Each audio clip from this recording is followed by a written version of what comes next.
Okay, wiring harness. So it looks like there's a connector that goes into the fuse box.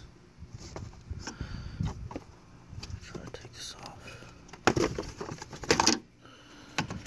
Okay, so start with the main fuse box connector. It's routed beside the battery,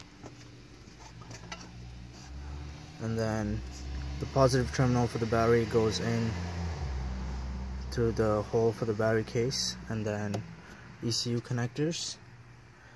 Like the main harness goes downwards towards the transmission and comes to the front, connects to the starter over here, and then goes towards the passenger side, and like near the middle of the intake manifold it comes up, plugs onto these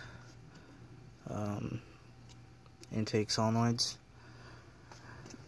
and then goes along the passenger side, goes down to the alternator, there the knock sensor, and then following the same wire that came from here, goes to the oil VVT actuator and the O2 sensors, and then it goes down to, looks like a crankshaft sensor over there, and then down to the alternator,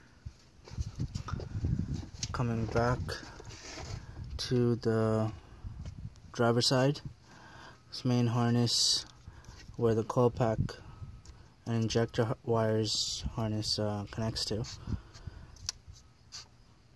That one has a small connector that connects to the EGR valve, and then this other wire that goes to the PCV,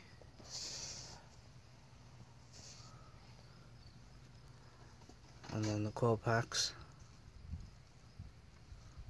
and then finally the injectors. Yeah, I hope this helps. Just give you a good look at the O2 sensor. Goes down to the crank sensor right there, and the alternator on the exhaust side. Then coming to the intake side, there's a connector for, sorry, it looks like the alternator is on the intake side. So the connector that goes down there, underneath the crank sensor, is the AC compressor. On the intake side, there's the alternator down there, and then the starter on the driver's side, and then goes to the throttle body, injectors, coil packs, connects to the main engine harness, the injectors and coil packs, and then goes to that PCV valve looking thing, then EGR valve just underneath here. There might be some connectors for the transmission, looks like it, underneath here.